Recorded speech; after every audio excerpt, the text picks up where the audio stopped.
by the love and the emotions that you express on this occasion, Madam President and Mr. Chair of the Board, and distinguished faculty, and my student friends. It's a very touching moment for me. It's usually a touching moment. For me, it's a especially touching moment. Because suddenly I'm coming from another world. I got lost there. You bring me back to my real world. I feel so comfortable. That's where I belong to. That's where I enjoy being. And the campus always thrills me. Like being with the faculty, with the students, with the challenges. This is an exciting world. And then you find your path. How to see things in a clearer way than it was before. That's what the university campus is all about. Taking challenges, building future. Imagine. I put a lot of importance to the young people and the faculty and campus as a whole. Importance of imagination. I said, everybody will tell you, learn. That's fine, that's okay. But spend as much time as you do in learning. Imagine. Because imagination is the way which creates the world. If you imagine, I try to emphasize to the young people, if you imagine, it will happen. If you don't imagine, it will never happen, because you didn't imagine. So easy. I see imagination gives you the power to unleash yourself. Without that, you are stuck with the reality. Reality is not given. Reality is created. We create it. That's what the beauty of the university campuses. Create the next day, next world where we are. And you don't realize it at the moment. It's fun, wonderful time being in the campus, making friends. But along the way, we are challenging. We are saying, why not? What about this way? And that make it happen. Because you say, why not? If you didn't ask that question, why not? We would have remained the way we were all the time. So that's what excites me when I come back to the campus, when I meet young people. Remind me what I am, what I'm supposed to do. One question I raised when I first started teaching in Bangladesh. Said, if the university is the reservoir of all the knowledge, that's what one description of the university. All the knowledge of the world is compressed into the university.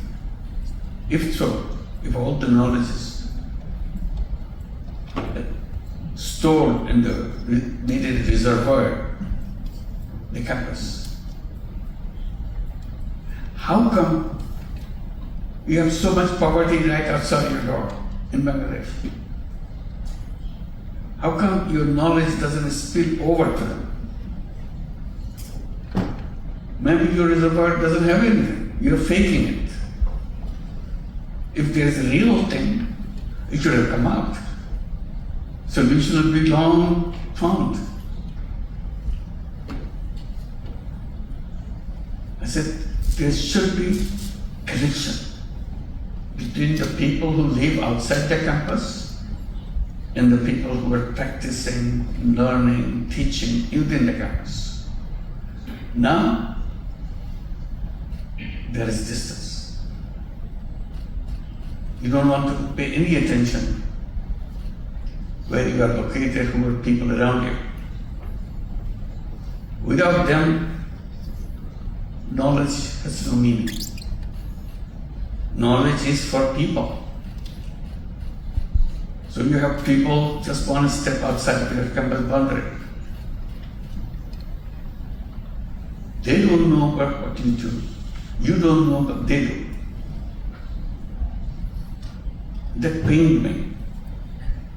I tried to cross the boundary. My colleagues in the campus hated it.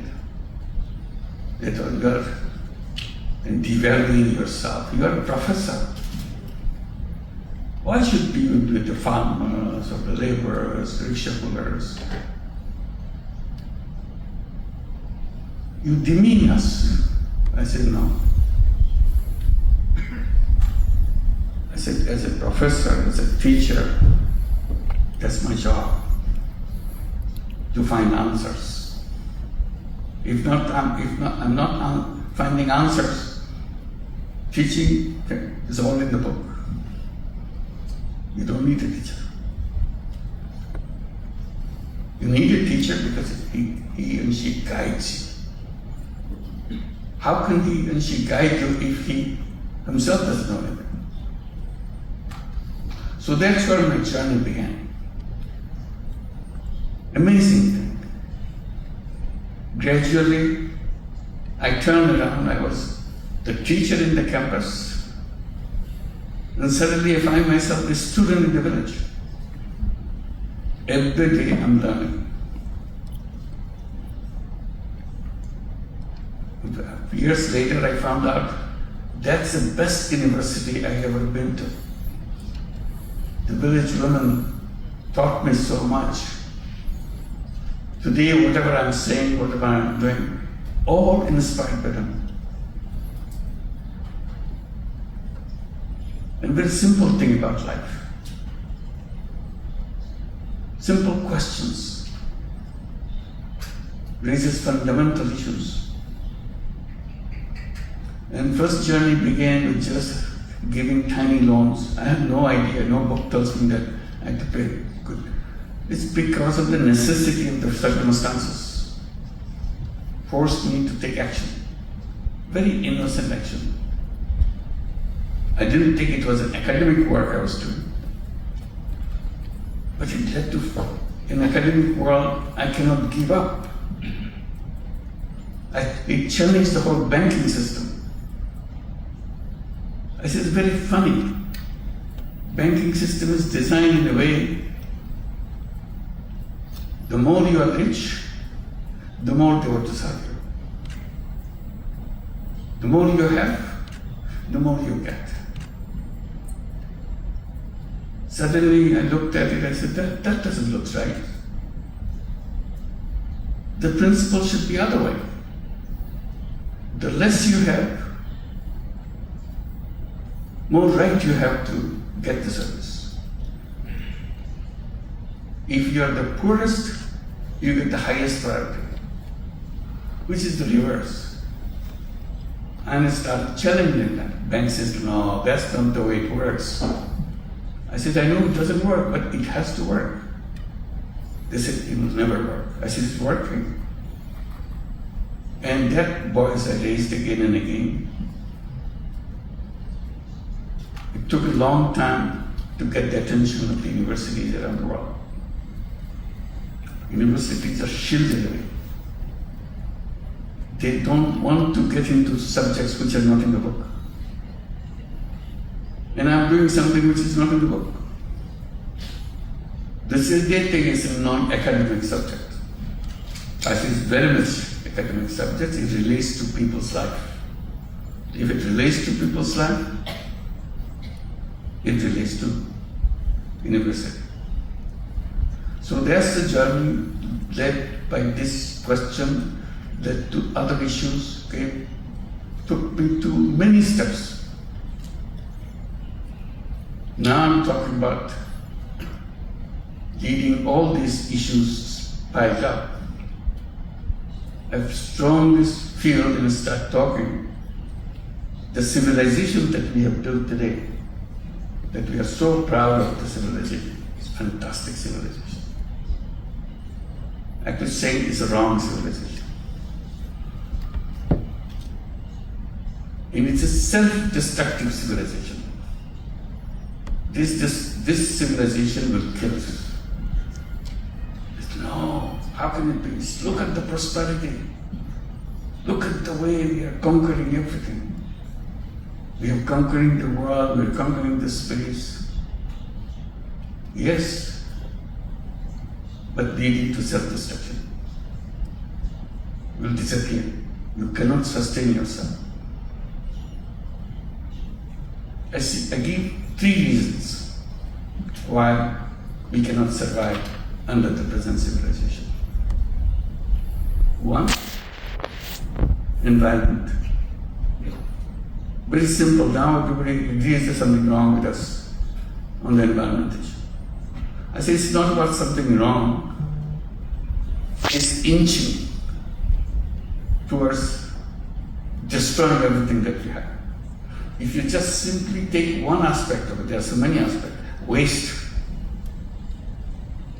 I said the way we are fast exploding with waste. Will be buried under waste. There will be no room for human beings, any other life form, because waste will take over. Every day we are creating waste. We are destroying life. I said this is one reason so powerful. Unless you can address that issue that we are going to save this planet, save the environment, we cannot survive. Second issue that this is alone is enough for destroying the civilization and us. The second one brought us into the civilization. We are so proud of it. Wealth. Massive concentration of wealth.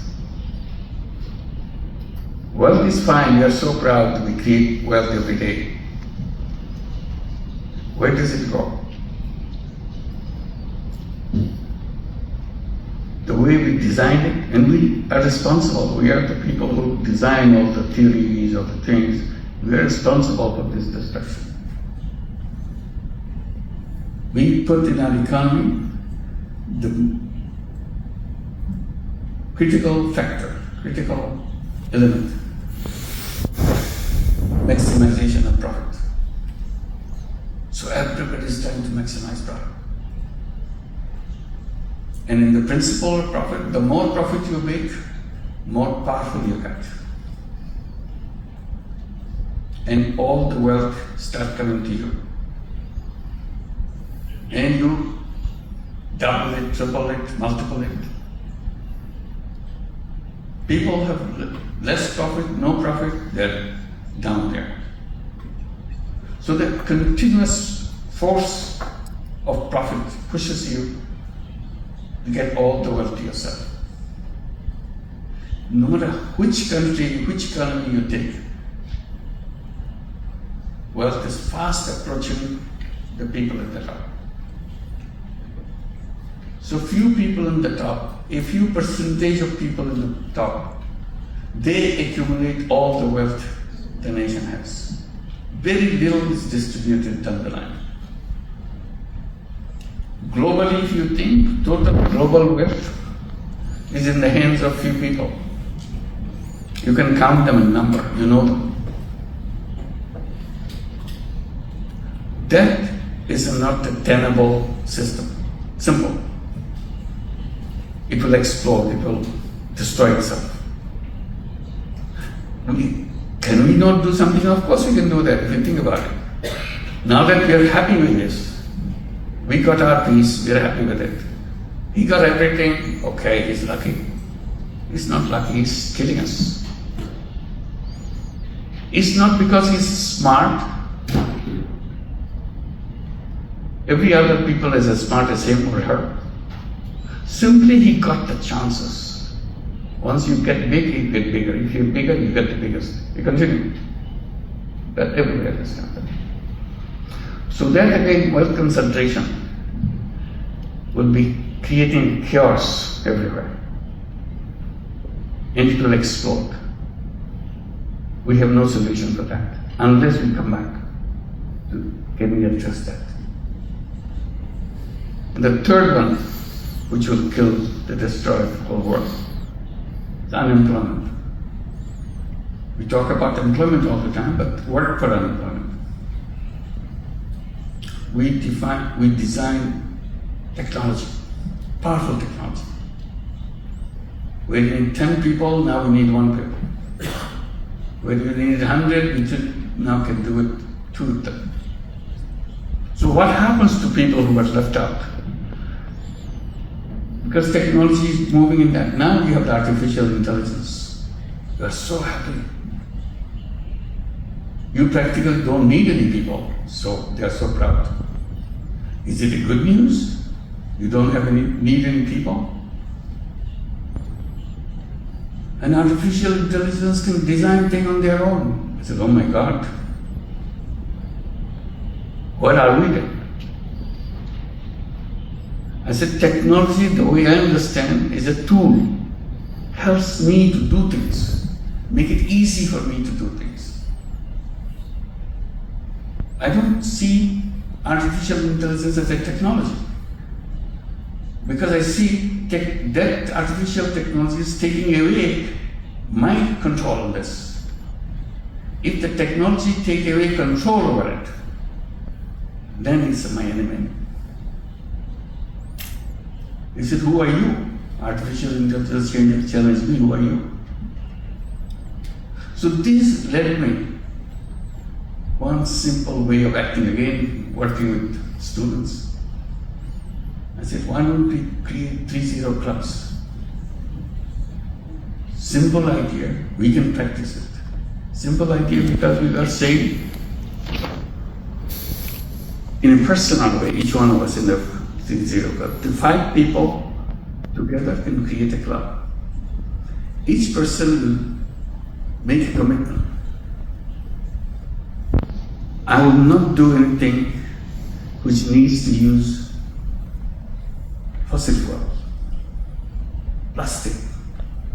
So I'll stay away from all the things which damages the earth. I will not contribute to waste. If I have one shirt, I don't need another shirt, because another shirt is a waste. But here we created an economy, buy, fashion, throw away. So you have to count. So I become a person to save the planet. No waste for me. And I do not seek jobs, because job takes away my creativity. So unemployment will turn into entrepreneurship. I'm not looking for employment, so unemployment doesn't mean anything to me. That's how I was born, as an entrepreneur. But the school taught me to learn so that I can get a good job. So my orientation is, if I don't get a job, I'm useless. I'm a failure. I said, that's not true. You are born as an entrepreneur, as a creative person. You see, essence of human being is creativity. If you don't have creativity, you are nothing. Every single person has creativity. But we are so focused on pushing it down. No creativity, just follow the orders. I said, we are not slaves. But our system turns us into slaves. Think of it.